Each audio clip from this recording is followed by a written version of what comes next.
like the sky, and your spirit is one with me. You make me stand in mighty ocean. Your eyes see everything. The spiders of your motion can make the continents ring. Yet in all your might and glory, vanished from the skies, leaving just another story, this millions of man-made lies. They tell us how you fell from the sky. Good morning, ladies and gentlemen. Welcome to another edition of the Free American Hour. I'm your host, Clay Douglas. My guest today is Gordon Duff, of Veterans, editor of Veterans Today. Hello, Gordon. How are you? It's good morning, Clay. So what are we going to talk about? What kind of trouble? What do we want to hate us today? I had last week, I had John Kaminsky calling me a Jewish cockroach. I had Abe Foxman of the ADL put out a press release calling me a vicious anti-Semite.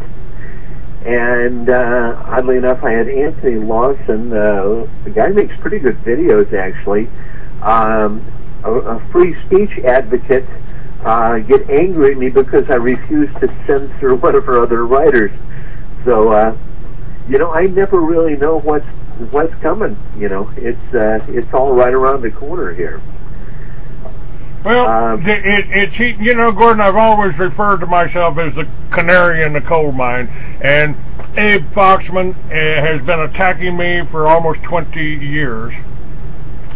It's calling me an anti-Semite. I didn't know the difference between a Jew and an Arab. I still don't. I don't think. You know, when I started the militias, and they tell you I started the militias. Well, you know, hard to sue them for that. I did. They just don't tell you I did it in the governor's office. It wasn't exactly a terrorist organization. Well, I have this issue that'll kind of sort of get me in trouble with a few people, and it probably should. Whenever anybody talks about politics, they need to be hit in the back of the head with a hammer. Almost all of it. I'm a member of the Republican National Committee. All of my political connections. I'm a former lobbyist. I'm a Republican lobbyist. If I go to Washington, members of the Senate, you know, heaven forbid, you know, I won't say the bad things about them that I should, but, you know, we'll say, hi, Gordon. Republican members. Democrats won't even know who I am, won't take my calls. And yet, were I to tell someone to vote right now, and Israel, I look at as a big issue, and I hear it's such a tiny country. Why does it matter? Because the U.S. spent trillions of dollars, has gone to war. Some part of Israel, either the entire country or some rogue group or whatever, is largely responsible for 9/11. Their fingerprints are all over it, and anybody. My name's Gordon Duff. You can go on. Google's a good place to look.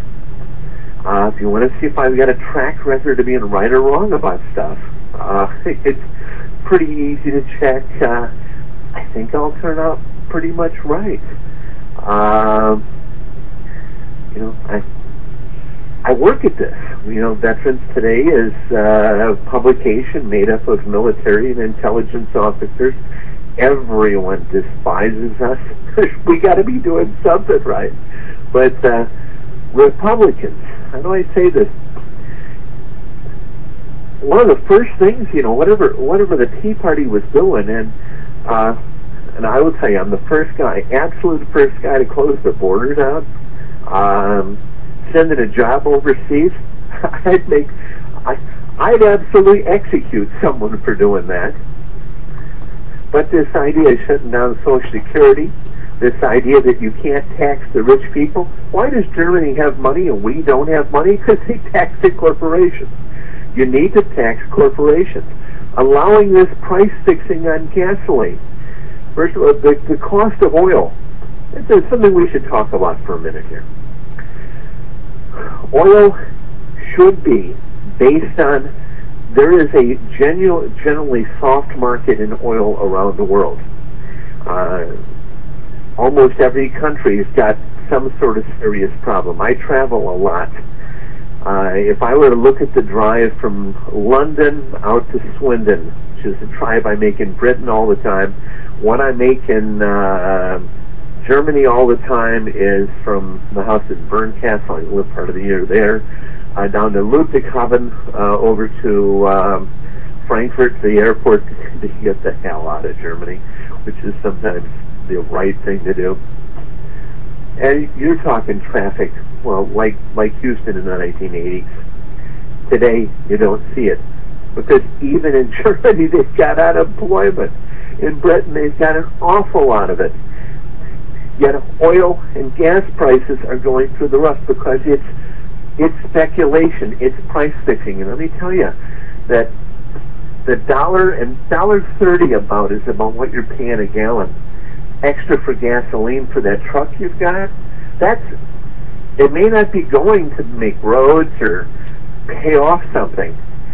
It's corporate profits. Well, those corporations aren't American anymore. They have all moved, almost all corporations have moved offshore. Almost none of them pay any taxes. Exxon doesn't pay a cent. And that money, it's really a tax. But it's a tax, it's a new world order tax. Price fixing to run prices up on your pharmaceuticals, which also means you don't really get any medical care at all. By the way, the pharmaceuticals, they have a 100,000% markup on some of their things. I mean, it starts low, about 2,000 or 3,000% markup. Well, I'm a disabled veteran. I go to the VA for medical care. And, oh gosh, should I have mental health problems online? Oh, yeah.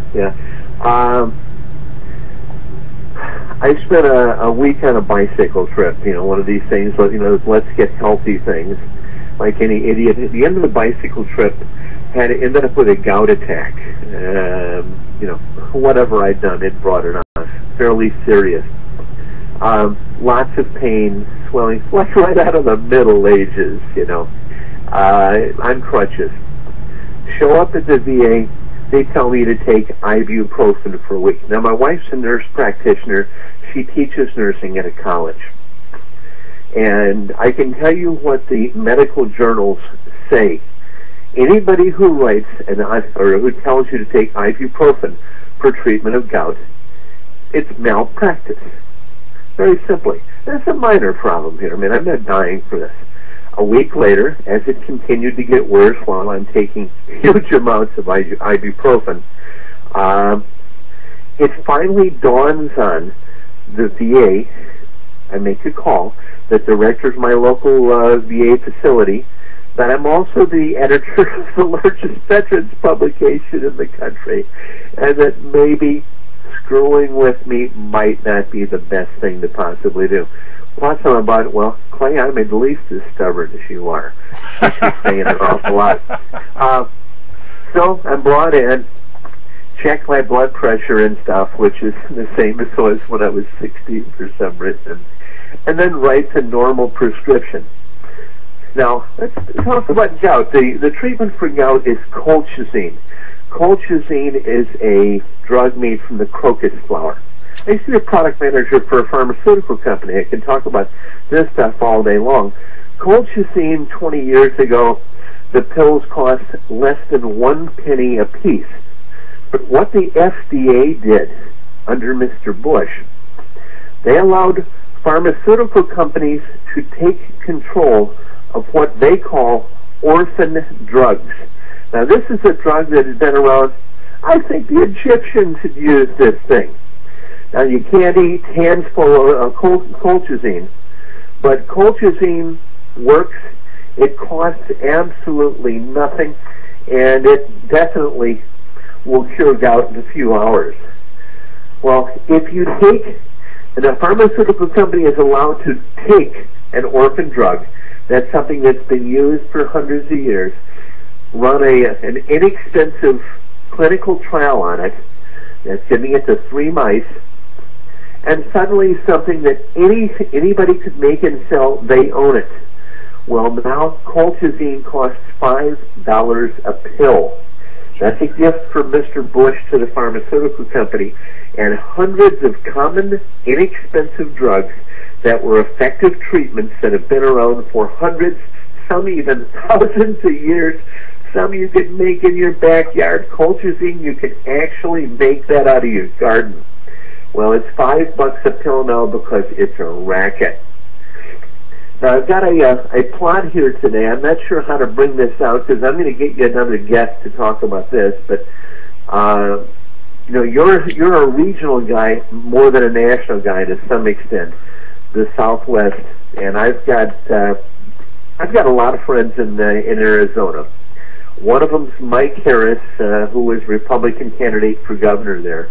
And as things end up, you know, if I'm talking to somebody, it's almost invariably Republican. You know, we had this Operation Fast and Furious thing down there where we learned that Janet Napolitano and her gangsters were giving automatic weapons to the Mexican cartels. Well, since this time, and this is what I'm going to want you to go over with Mike, we have stumbled on, and it doesn't take, I guess, much to stumble on a CIA plot, since they now have 2 million employees, half of them are contractors, and there is no group on earth that runs their mouth quite like the CIA. But if you're wondering why you're up in northern Maine, and you're in a town, and suddenly a cartel member, a Mexican citizen, shows up in your town with a bushel full of cash and takes over your local heroin, meth, marijuana, and cocaine business, town after town, because there is a national partnership with the Mexican cartel and specific people in the CIA and Homeland Security. So I'm told this is a nasty rumor, guys, but the Bush family is supposedly managing this with the CIA in order to hand the United States, and I'm not one of these anti-immigration people, heaven forbid, you're going to hate me for something, I'm Mr. Multicultural. You know, veterans today, you don't get any more multicultural than we are. This is the last place. I'm on the hate list from all the white supremacists. I mean, but the CIA is handing the United States over to Mexico. They are opening that border like a sieve.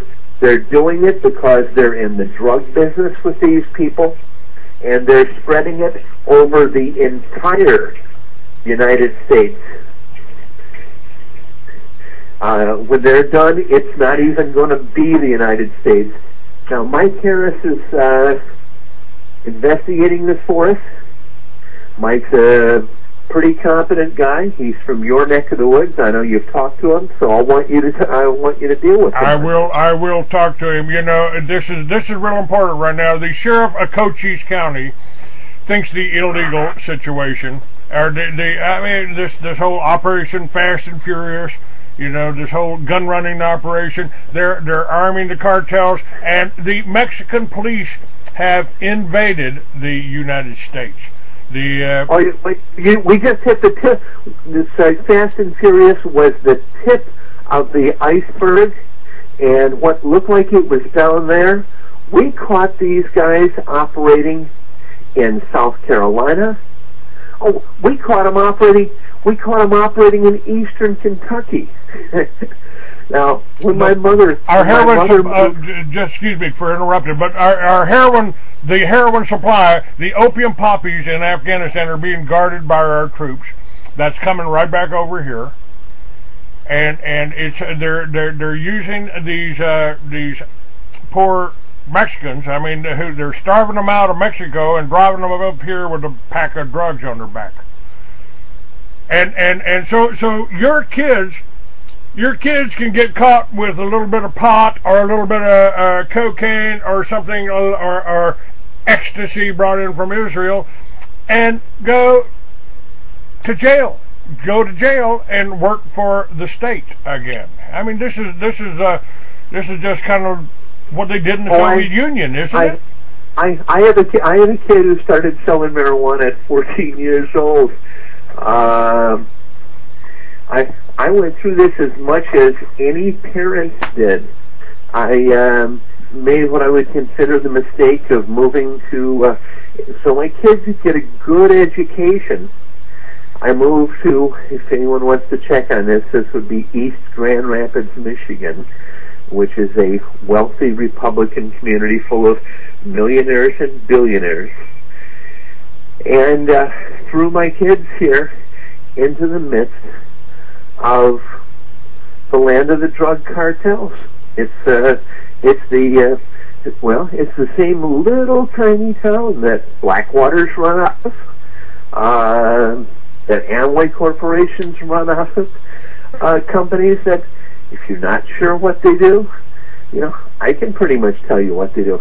There's a discussion about Afghanistan. This is an interesting point. We've had a lot of stuff about Libya lately, and I can set people straight about Libya.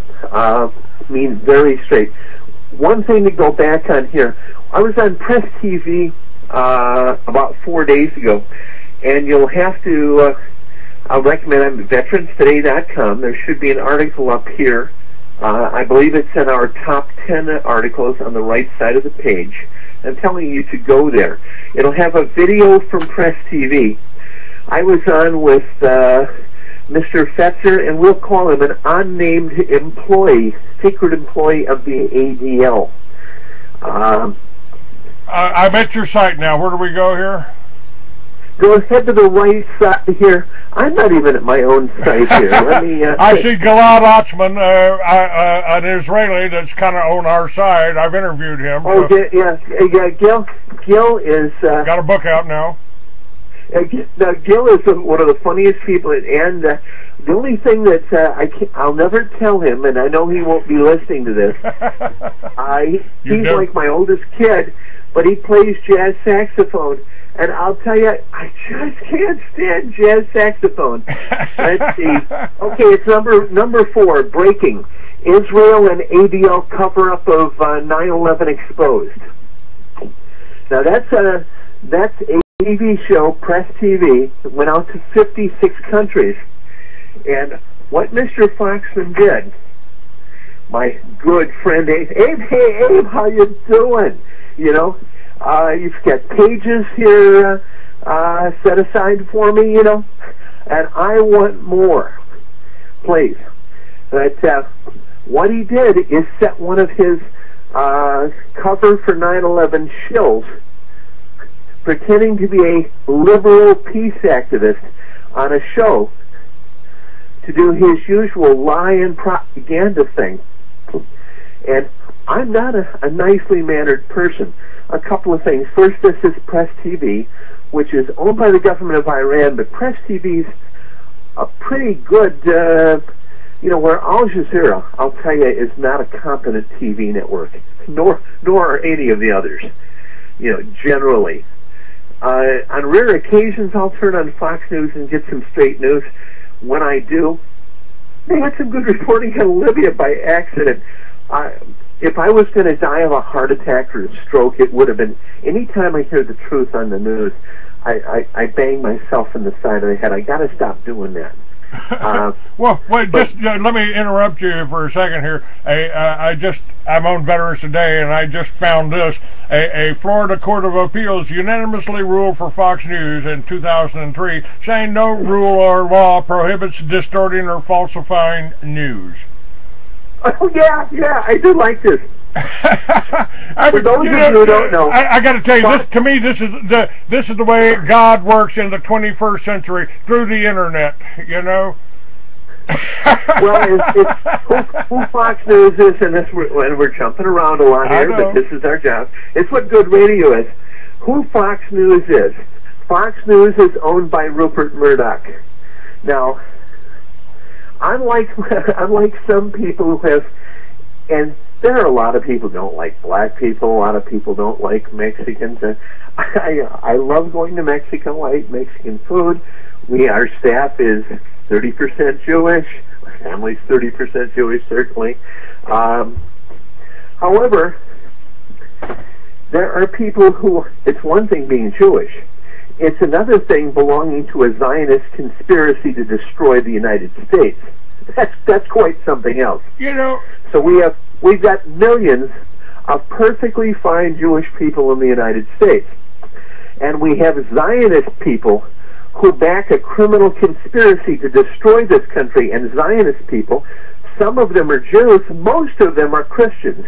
Anyone who believes anything about the rapture, Israel, that they somehow own the Holy Land, and Israeli Jews, by the way, don't have one billionth of an ounce of Semitic blood in them. They've never come from the Middle East.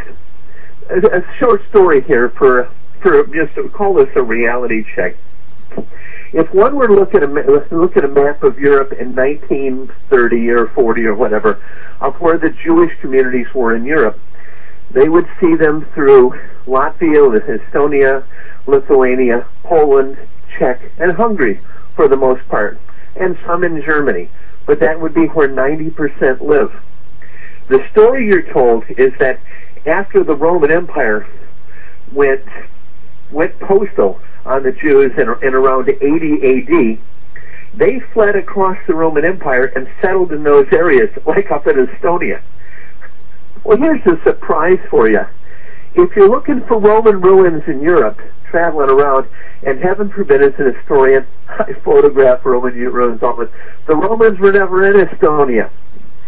And if it was 80 AD, and you wanted to somehow travel from Israel over to Poland and live in Krakow or wherever these other places are, and you weren't a Visigoth barbarian, expect a butt-kicking like you've never seen before.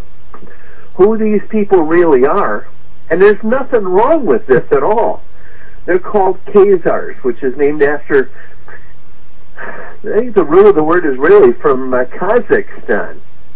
And somewhere in the 700s, a kingdom up in the Caucasus, combined Turks, Europeans, and Europeans, I mean real white guys, you know, like the kind that live in Norway, white guys, were living in Russia at the time. Well, this one kingdom decided, well, we've got on our southern end, we've now got these new Muslims, and they seem like living with the Muslims didn't seem like all that much fun at the time.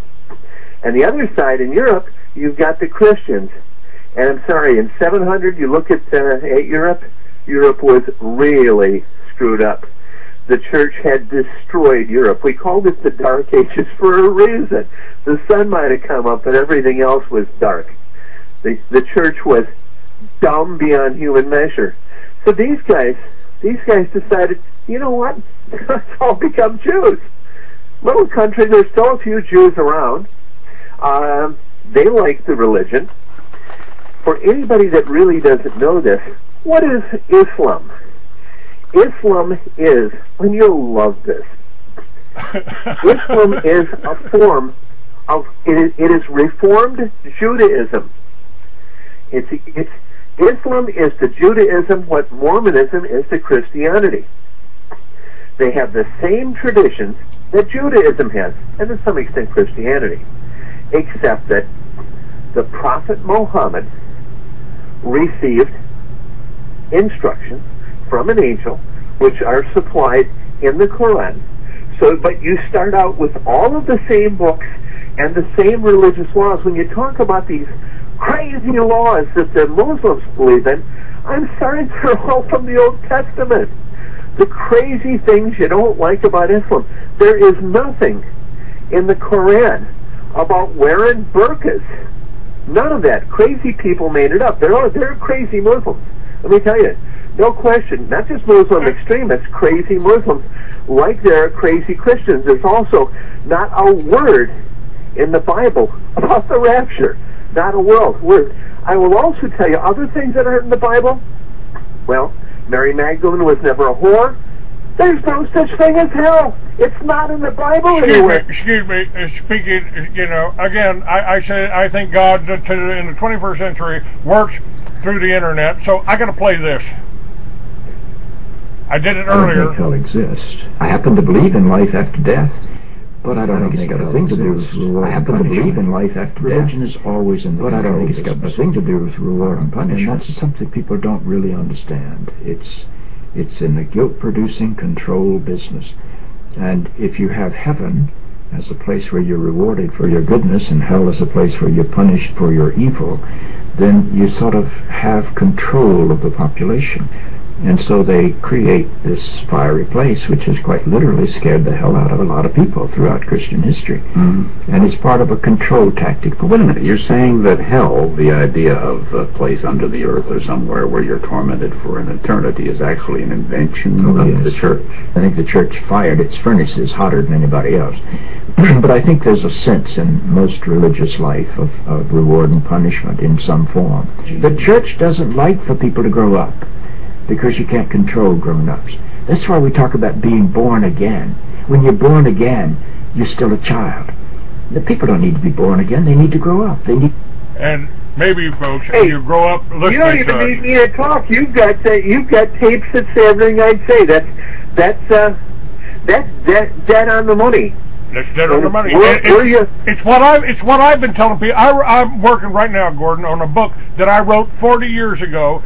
And the only thing I've been able to find to edit in it was I had to replace the IBM Selectric typewriters in the office with computers. Well, now let's manically go back to item number 4 on Veterans Today before I have Christians showing up on my door complaining about my version of the Bible, meaning, and frankly, I don't have any belief in Holy Book, so I have the same discussions with Jews, Christians, Jehovah's Witnesses. I've been known to drop a Mormon on his head every now and then, and I have a whole lot of Muslim friends, and one of the things I've learned to do: you do not go to a Muslim country and say bad things about the prophet. Matter of fact, you don't even say the word prophet. Unless you do it with reverence. And this is kind of a weird thing here. If you've never traveled in a Muslim country, and I'm talking, Kurdistan, Afghanistan, I go to the places where they shoot you. I go to these places. And if you've ever looked for that perfect small town in America where you stop off somewhere and you need help with a flat tire, and you want somebody to make you dinner and give you a cup of tea and say, if we can't get your car fixed, we'll get you a place to stay. Well, where that's going to happen to you, that old-time American decency or whatever, you're going to find in a Muslim country. That's the crazy part of it, is that the heart of the religion is a set of rules that tells people to act like that. And a genuine devout Muslim, and there are real crazy Muslims, there's no question about it, but there isn't a 20th the number that you're told. I have visited little stores in the middle of Waziristan, supposedly the American-hating Taliban or whatever,